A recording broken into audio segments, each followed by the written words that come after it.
There's also this school of thought, especially some would say, which is rampant in the region, is that, and a lot of people on both sides perhaps agree with this, perhaps you might not, that as far as cultural affinities are concerned, as far as geographical affinities are concerned, sentiments are concerned, Kashmir, and perhaps Kashmir more than Jammu, is closer to Pakistan, what exists of the Pakistan Kashmir today.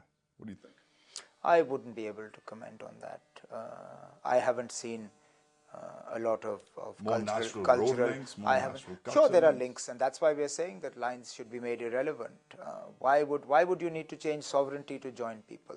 You haven't needed to change sovereignty between Belgium and France and the UK and Spain, but you've made those lines irrelevant. Why would you hold us hostage to that line on the ground and say only if this line changes will we allow you to meet freely? Why can't the line stay where it is, and yet you make it so irrelevant that we can come together as people, we can rebuild those transport links, we can rebuild those social links, we can rebuild those family links, and yet you don't tinker around with the nationality that we have. We'll live the way we are and we'll work together. So self-independence no more? I don't see how it's possible. I would love for somebody to come forward and suggest to me how independence for Jammu and Kashmir is a viable option. I have numerous arguments with those people who talk about the right to self-determination and then stop from giving the third option of independence. They limit it to only choosing between India and Pakistan. That's not self-determination. I mean, you talk about implementing the United Nations Security Council resolutions, but they don't give you the third option. They limit it only to two, choosing between India and choosing between Pakistan. And as I said, the world has changed from 1947. Jammu and Kashmir has changed from 1947. It's not to suggest that there isn't support for this in parts of Jammu and Kashmir. But my job is not to sell people a dream. My job is to sell people what is realistically possible and what is feasible. Okay. Why was the plebiscite? Let's talk about that. Let's go a little back in history. 1975, the Indira Sheikh Accord, which your grandfather, Sheikh Abdullah, signed. He came to power as the chief minister of the state and gave up on the plebiscite, on the demand of the plebiscite, disbanded the plebiscite front. Some say that was the beginning of the end as far as self-determination is concerned. No, it was the realization on the part of my grandfather that all this was going to do was to destroy Kashmiris further, and that it was not going to happen. Let's not forget that these discussions and dialogues started in the face of Pakistan being broken into two countries. You had East Pakistan and West Pakistan that split into Pakistan and Bangladesh. You had Pakistan that faced a horrible defeat at the hand of Indian forces after the 71-72 war. You had the similar agreement. And there was a lot. I mean, it's very easy for us to sit at this point in time and try and understand what were the circumstances under which these discussions and these dialogues took place. But you need to look at the overall situation and then realize that my grandfather took a view that it is in the best interests of the people of Jammu and Kashmir to remain a part of India and to have their own identity, but within the constitutional union that exists. But some people say, his detractors say, sir, that he was purchased. It was a U-turn for power. Power is not given by an individual. Power is given by the people.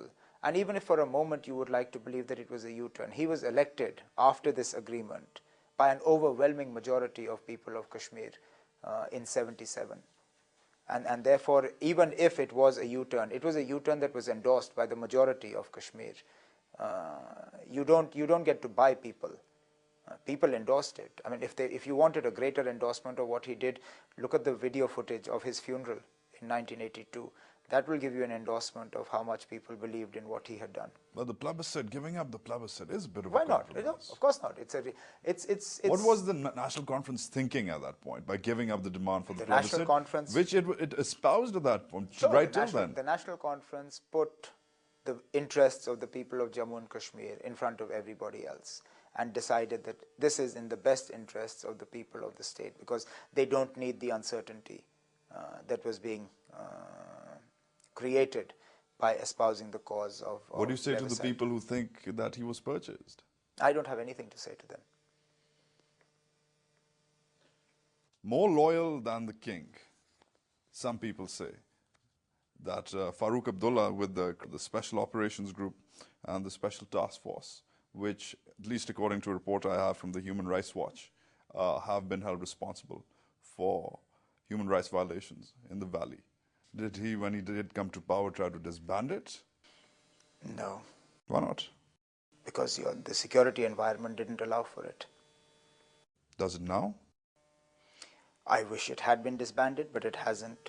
It was one of the planks of the current government of their healing touch policy, but events have shown that has turned out to be a hollow promise, and the SOG, or the task force, continues to function in Jammu and Kashmir. As one of the most powerful chief ministers of the province, one would expect him to take some sort of action on human rights violations. Oh, sure he did. Especially by the SOG and the SDF. Action against human rights violations was taken. You look at the actions after Pathribal, where a lot of heads rolled. A lot of other cases were registered against police officers that were found responsible for human rights violations. But whether we like it or not, the writ of the state government doesn't run to the army and the other security forces. They fall under the responsibility of the government of India, and no chief minister, be it Dr. Abdullah, Mufti Muhammad Sayyid or Ghulam Nabi Azad, can take any action against those forces. All right. We're talking to Omar Abdullah. You're watching Talkback. Stay tuned.